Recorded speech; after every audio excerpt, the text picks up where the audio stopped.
Hit officer হিসেবে নিযুক্ত বাংলাদেশে তিনি বারবার বলে যাচ্ছেন। কথাগুলো কিন্তু অনেকেই ট্রল করছেন, অনেকেই অনেক নেগেটিভভাবে সমালোচনা করছেন। কিন্তু একবার ভেবে দেখুন, এই সমালোচনাটা কিন্তু আসলেই উচিত নয়। কারণ তিনি যে কথাগুলো বলছেন অবশ্যই সবার ভালোর জন্যই বলছেন। প্রচণ্ড গরম, আর এই গরমে চারিদিকে মানুষ অনেক হাঁসফাঁস করছে।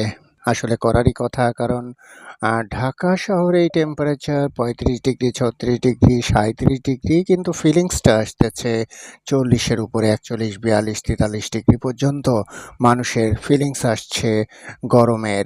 তো এই গরমে কিন্তু অনেকটাই সানস্ট্রোক বা হিট স্ট্রোক হচ্ছে মানুষের। অনেকে অজ্ঞান হয়ে যাচ্ছে, অনেকে অস্থির হয়ে পড়ছে, প্রচণ্ড ঘাম ঝরছে। আর এর থেকেই মানুষের কিন্তু হিট স্ট্রোক বা সানস্ট্রোক হওয়ার চান্সটাও বেড়ে যাচ্ছে। তাই কি করবেন? আসুন একটু জেনে নেই। এই হিট স্ট্রোক থেকে বাঁচতে গেলে বা এই সান মানে যে হিটটা, এই হিট থেকে বাঁচতে গেলে আপনারা সবাই পারলে কাছাকাছি হাতের কাছে পানি রাখুন, জলের বোতল রাখুন, স্যালাইন পানি রাখুন, পারলে ছোট্ট একটা ছাতা কাছে রাখুন যাতে সূর্যের আলো সরাসরি শরীরে না পড়ে। তারপর পারলে আপনারা ছায়াযুক্ত স্থানে অবস্থান করুন। আর সবথেকে বড় কথা, যদি খুব বেশি জরুরি কাজ না থাকে, বাসার বাইরে যাবার কোনো প্রয়োজন নেই। আপনারা বাসায় থাকলেও কিন্তু প্রচণ্ড ঘামছেন, তাই সর্বদা চেষ্টা করবেন ফ্যানের নিচে থাকার জন্য, টেবিল ফ্যান ছেড়ে রাখার জন্য, এবং সর্বদা শরীরকে ঠান্ডা রাখার জন্য ঠান্ডা পানি খান, ফলের জুস খান বা ডাবের পানি খান। আর অবশ্যই স্যালাইনটা সবসময় খাওয়ার চেষ্টা করবেন।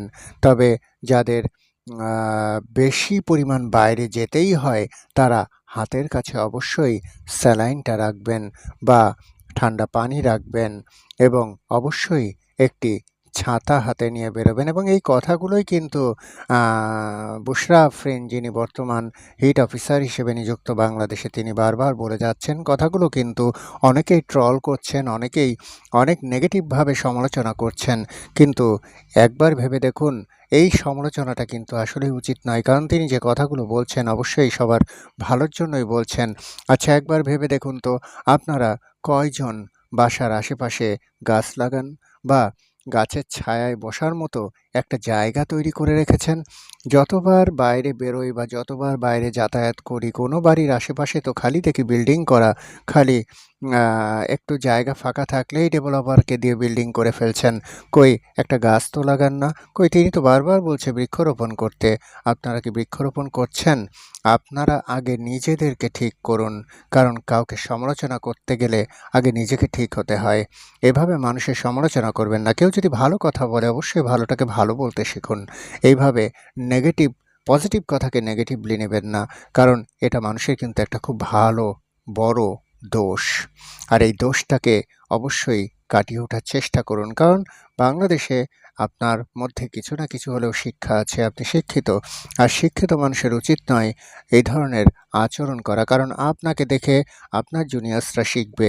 আপনি ফেসবুকে একটা হাহা রিয়েক্ট দিচ্ছেন, আপনি নানান ধরনের ট্রল কমেন্ট করছেন, এগুলো দেখে কিন্তু আরেকটা জুনিয়র ছেলে ভিতরে ঢুকে কিন্তু ওই ধরনের কমেন্টগুলো করাই শিখবে। ভবিষ্যতে আপনি কোনো পোস্ট করলে আপনার পোস্টেও কিন্তু এই ধরনের কমেন্টই করে আসবে তারা, কারণ আপনি যেটা করবেন আপনার জুনিয়র্সরা এটাই শিখবে।